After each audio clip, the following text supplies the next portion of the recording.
Here we go. Awesome, awesome, awesome. And let's see if I can get Facebook going. Hey, boos. Hey, loves. Hey, high priestesses. Hey, queens. Hey, wonderful, wonderful goddesses. Hey, magic makers.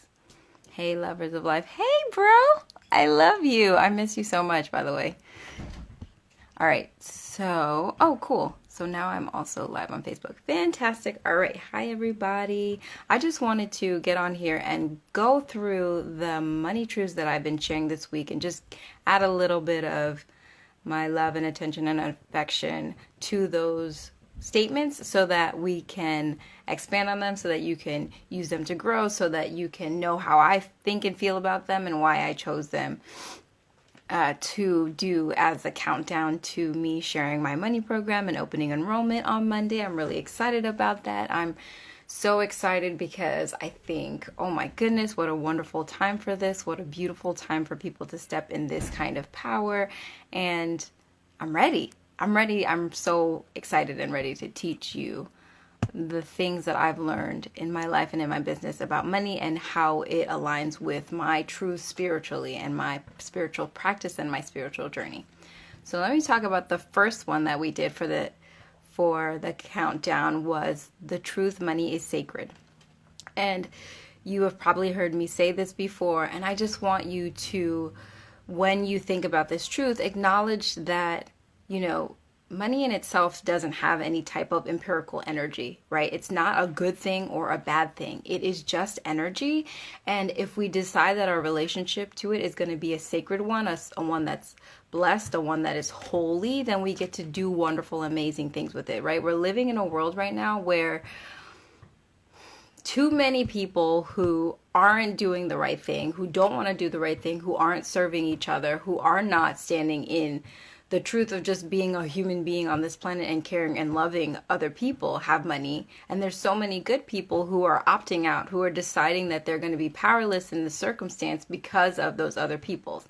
And what if we had a world where the good people decided to rise up and have everything that they should and have the finances that they need to put the kind of people that they want in authority, and also to help people on a really massive scale? Like, what if you weren't busy worrying about what you needed for your day to day? What could you do?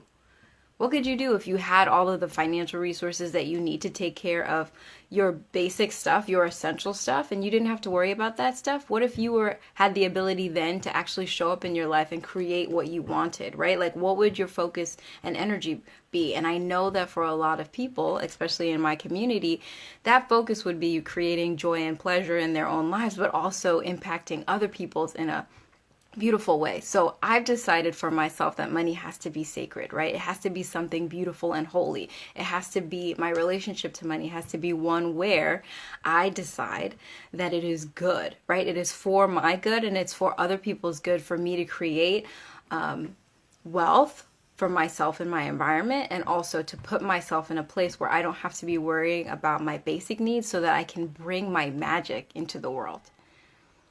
Okay, the next one, remind me as I move and I look, is my relationship with money is now and forever blessed. I love this statement because in this statement is the opportunity to decide that everything that's happened in your relationship with money from the past is like is a non-issue. It's just not an issue, right? Like, just to make a declaration today that your relationship with money is now and forever blessed. And when you start to embody this truth, what will happen, which has happened for me, is that I can look back on times where I feel like I made money mistakes and realize how in those ways that relationship was still blessed, right?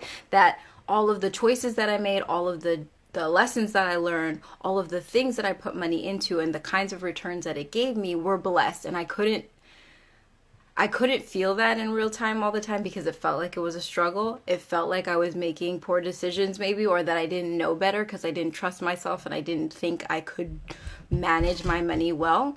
But if you can step into the idea that your relationship with money is now and forever blessed, what you get to do is just decide, like, I'm putting this situation in God's hands in regards to, like, I believe in God, and I believe in the fact that I have what it takes to learn to manage my money. I have what it takes to call in the money that I want. I have what it takes to make the investments, to make the decisions, and to learn from them, and to grow, and to make the right ones over and over, and to learn from the ones that I decide I want to do better.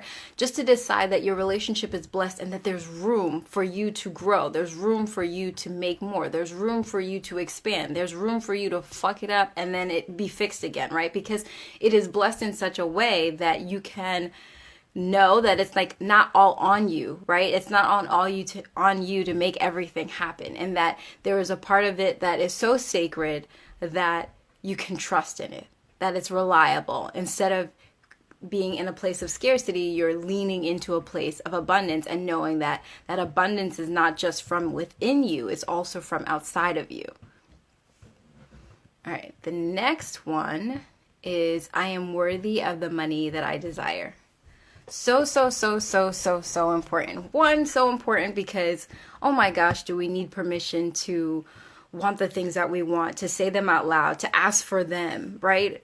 So much. We need permission to just to say it out loud, really, just to say it out loud. And the truth is, in regards to your money, it's no different than any desire. It's no different than anything else that you want. You're inherently worthy. I really believe that when you have a desire, the thing that makes you know that you're worthy is that that desire is coming through you, right? We don't all have the same desires. I mean, I think that's a very critical and important thing that people don't pay enough attention to. Like, we don't want the same things. And there's a reason why we don't want the same things. There's a reason why we're called to different things. There's a reason why our lives are called to do different things. There's a reason why I want to, I don't know, anything in particular versus somebody else wanting to do something else, right? I'm called to create the kind of life that I want to live, and you're called to create the kind of life that you want to live. And the best that we can do in that acknowledgement is recognize that the reason why our desires are different is because we have different things that we need to bring to the world, and that our desires are inherently worthy because we're inherently worthy. There's no work there. If you have the desire, it's because it's for you to create it, right? So there's nothing worthy or unworthy about that. If you have the desire, it is because it is for you to create it. And so, of course, if you desire money, you are worthy of it because that's why you want it. The desire is there because you have something that you need to build or create or have in your life that is associated with that desire. The desire itself makes you inherently worthy. And so, of course, you're worthy of it. The next one is I give and receive in abundance and ease. Sorry, I'm moving the camera out so I can see it. I give and receive in abundance and with ease. Okay, so this is so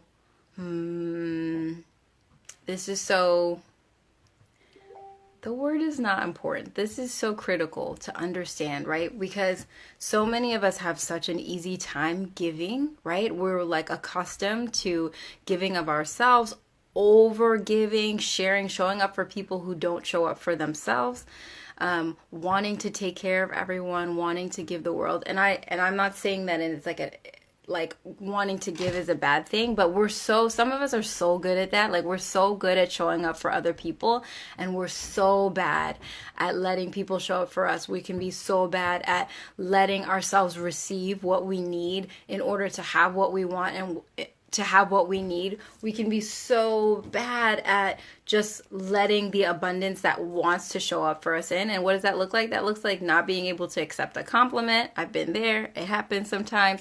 It looks like not being able to receive more than you need because you're like, oh, no, it's okay. This is all I need. No, you don't have to do all that. Guilty also. I've been there. I still do it. I have limits around that, right? I know that's what I'm learning in my process is that the more that I learn to receive, I hit limits. I'm like, oh, but that's a lot, but I get to a new thing and I'm like, wait. That's cool, but that is a lot.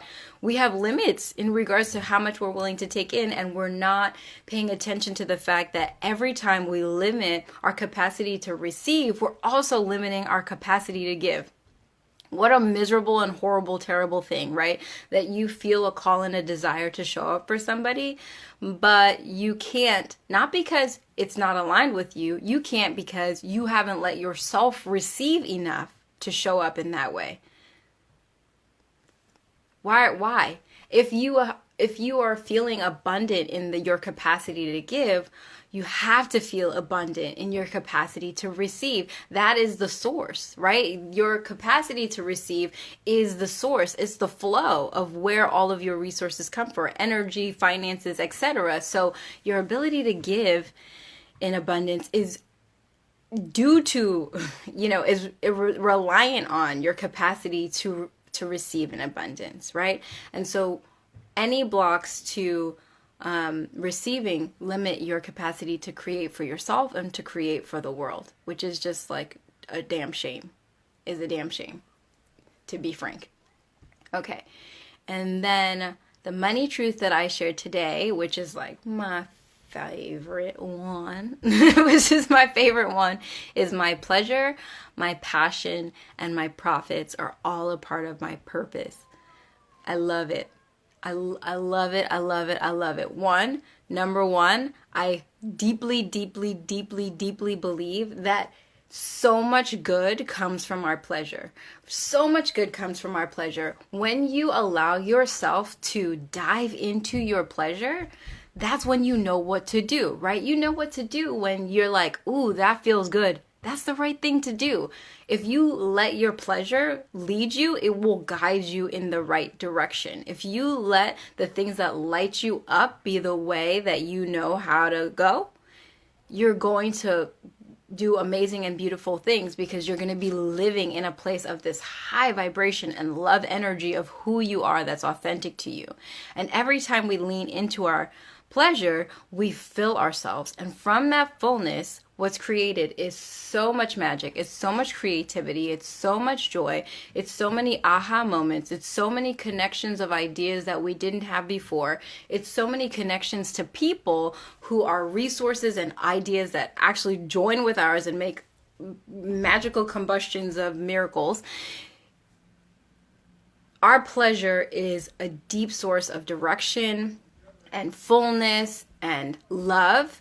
It's really a gift to the world when you show up from a place of fullness. And what does that better than pleasure? I mean, really, like, what does that better than you like laughing so hard for like 15 minutes because you're in your joy? What lines you up with yourself better than the things that give you joy and give you just pure like giddiness and give you pure satisfaction and embodiment and fullness? What does that more than pleasure? Nothing, I don't think. I don't think anything does. And so it's such a powerful place to figure out where to go, how to show up in the world, what to do. And it also is such a source of creativity. And so when we're talking about profits, when we're talking about creating wealth, when you're doing it from a place of abundance, of personal abundance, like internal fullness, you're more powerful, period. You're more creative, you're more insightful, you're more connected to what people need and what they want, but also you're connected to how you can show up. You're connected to your authenticity. You can relate to others from a really powerful place because you're showing up as your motherfucking self. You know what I mean? Like, it's huge. It's a really, really big deal. So my pleasure, my passion, and my profits are all a part of my purpose. The reason why I say all of these things are part of your purpose is because you were uniquely and individually created, right? Your personality is unique to you, right? And all of the things that you want, all of the things that you desire, all the things that you want to create, all the things that you want to bring into the world are a part of your purpose. And your pleasure, your passion, right, and your profits are all these things that make you you, that allow you to show up in your fullness and do whatever God sent you here to do, right? That, like, I don't even know what else I want to say about that. Like that, those four things together, right? Knowing that you financially have what you need and that you're not worried about you're not worried about, it's not even not worried about, it's like being in a place where you're abundant, when you're really not having to worry about stuff like that because you're at a frequency of creativity and you're in a frequency of receiving, you know that things are showing up for you. You can be so much more playful. You can bring so much more to the table. You can show up in the ways that you were intended to. You can show up as your motherfucking self, like I said, and you can do the work that you were brought here, what your soul was called to do. You can do that because you're not wasting your energy focusing on things that are not aligned to you, are a low vibration because they're made of scarcity thoughts. You don't have to do that if you align yourself to your pleasures, your passions. You align yourself to the profits that you need for you to feel good, for you to feel, so you can have it back up what is showing up for you in your life. So you can have it back up that God is really giving you all the resources that you need in this circumstance. You know what I mean? If you have those things, you get to show up in life in a way where you are walking in God's call for you. I really think that is the magic of this work, right? Is that when I align myself to my pleasure and I allow myself to live fully, I allow myself to be in my magic, be in my most highest version of love, is when I'm in joy. It's the truth. When I'm feeling full, I show up uniquely and divinely as myself, and then I get to do the work that God's called me to do. Like what? Like boom. That's the magic of just being alive. This is my work, right? This is my call for all of you, is to show up in life in a way where you're aligned to your divinity. You understand the power that God has placed inside you to create and to move in the world with your majesty, but also to understand that this call of love inside of your heart, for you to live that every fucking day in whatever magic God gave for you to bring it out and show it to the world. That's the work. All right, so those are my money truths for this week. We have one on tomorrow, and then we have one on Sunday. And then on Monday, I'm going to share with you the insides of my new money program. I'm really excited about that. I'm looking to call a bunch of high priestesses, a bunch of divine women into a deep alignment with what it means to create abundance in their lives. And I'm super excited about it. I'm super excited to show you what's inside of it. I'm super excited to change your energetic frequency around money and your alignment to it because of what I know it's going to mean for your own life. Right? For you to show up more fully when you know that you have the power to create the financial peace, destiny that you want, but also because I'm super excited about what it means for the people who are around you, right? What does it mean for your family? What does it mean for your children? What does it mean for your girlfriends that you're showing up in this way, that they can see you shine like this? What does it mean for your community when you are not busy worried about low vibe stuff and you're like, oh, I have fullness. So out of my fullness, I can create this. I can show up in this really magnificent way that I feel like God is calling me. I think, like I said, there's nothing more beautiful than that. So I'm super excited on Monday to show you the inside of the program and to invite you into it. And so for the next 2 days, rock with me for the money mindset challenge, say these affirmations, write these affirmations, reflect on them, and really ponder, what would it mean for this shit to be true for me? What would it mean if today I decide my pleasures, my passions, and my profit and are all a part of my purpose, period. That's what it is. That's what it's going to be forever. Amen. What does that mean for every day of your life in the future if you decide that's going to be true? What does it mean when you decide your relationship with money is now and forever blessed? What does it mean from the past? How does that clear up everything in the past financially? And what does that mean for your future? Think on these few things. I've got 2 more in the next few days. I want you to let them resonate.